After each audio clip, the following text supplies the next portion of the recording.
देखिए, हम सब भारतीय जनता पार्टी के सिपाही हैं और भारतीय जनता पार्टी के कार्यकर्ता होने के नाते से पार्टी ने मेरे व्यक्तिगत स्तर पर विचार करके ये जो मौका दिया, मैं पार्टी का आभारी हूँ।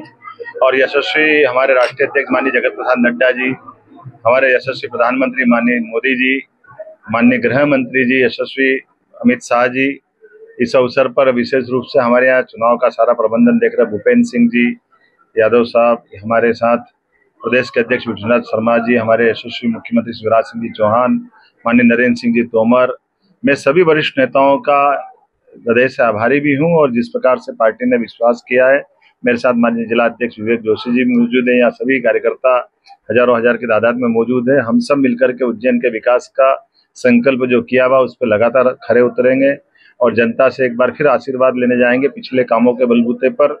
मैं हृदय से आभारी हूँ इस नाते से भी। उच्च शिक्षा विभाग में देश में सबसे पहले शिक्षा नीति लागू हुई किसी प्रदेश में, तो वो मध्य प्रदेश में लागू हुई।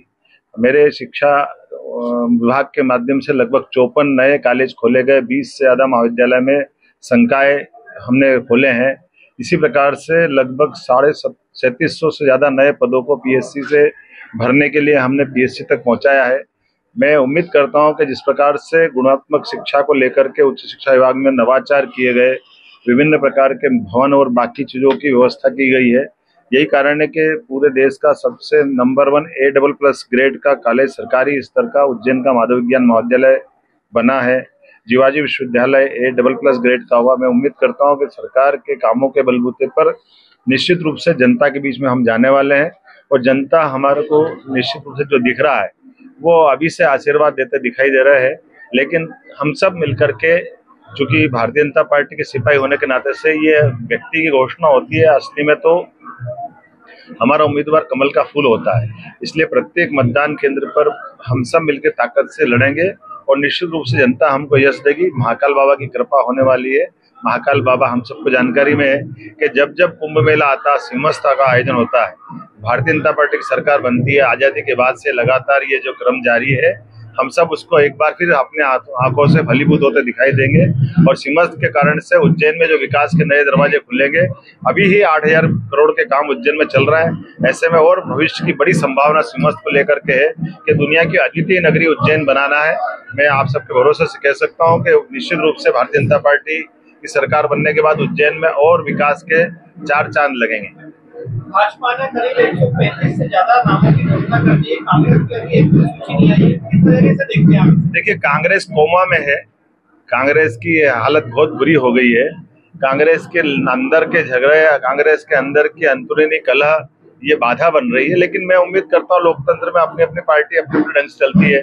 कांग्रेस ने जो किया वो कांग्रेस जाने, लेकिन भारतीय जनता पार्टी लगातार अपने उम्मीदवार एक के बाद एक घोषित करते हुए 4थी सूची तक आ गई है। इसका अर्थ है कि हम चुनाव के प्रति भी अलर्ट है, पार्टी संगठन रचना सब में अलर्ट है और उसी के आधार पर भारतीय जनता पार्टी अपने आत्मविश्वास से भरपूर होकर के निश्चित विजय के संकल्प की तरफ चल रही है। किस तरह के विकास काम किए आपने विधानसभा के अंदर? वो कौन से मुद्दे होंगे बड़े प्रदेश स्तर के जो भाजपा जनता के बीच में रखेगी? देखिए, मुद्दे तो हमारे पास बाबा महाकाल के महालोक के 2 के बाद से अधिकांश विकास की जितनी दरवाजे खोलना चाहिए थे, वो हमारा मॉडल बन गया उज्जैन का विकास का। और उसी के बलबूते पर उज्जैन में न केवल धार्मिक पर्यटन बढ़ रहा है, बल्कि धार्मिक पर्यटन के अलावा यहाँ पर उद्योग का बड़ा संभावना बनी है। मेगा डिवाइस पार्क आने के बाद, अमूल की डेयरी या प्लांट आने के बाद, यहाँ कर्नाटका एंटीबायोटिक के जो नए उत्पाद बनने वाले हैं, ये बड़ी संभावना लेके चल रहा है। राजमार्गों की दृष्टि से उज्जैन सेंटर में आया है। रेल हमारे पास आई चुकी, डबल लाइन बन गई, फतेहाबाद की रेल चालू हो गई, मेट्रो ट्रेन की घोषणा हो गई। तो एक के बाद एक हमारा एयरपोर्ट बनने वाला है। यूनिवर्सिटी के नए कोर्स बहुत सारे खुल रहे हैं, मेडिकल कॉलेज खुल रहा है, बीएससी एग्रीकल्चर खुल गई है। जिस प्रकार से उज्जैन में भविष्य की पौध को तैयार करने के लिए एकेडमिक माहौल बना है, उसी के साथ साथ हमारे अपने पौराणिक, धार्मिक, ऐतिहासिक, सांस्कृतिक, धार्मिक जितने प्रकार से विकास के काम हो सकते हैं, उसके साथ साथ खगोलीय गणनाओं के लिए, काल गणनाओं के लिए, साइंस सिटी बनाने के लिए इतने सारे मुद्दे हैं जिन मुद्दों को लेकर जनता अत्यंत विश्वास करती भारतीय जनता पार्टी पर। मुझे पूरा भरोसा है इस बार की जीत हमारी सभी सीटों पर प्रचंड बहुमत से होगी। हमसे जुड़े रहने के लिए हमारे YouTube चैनल को सब्सक्राइब करें और नई वीडियो की नोटिफिकेशन के लिए बेल आइकॉन को दबाएं।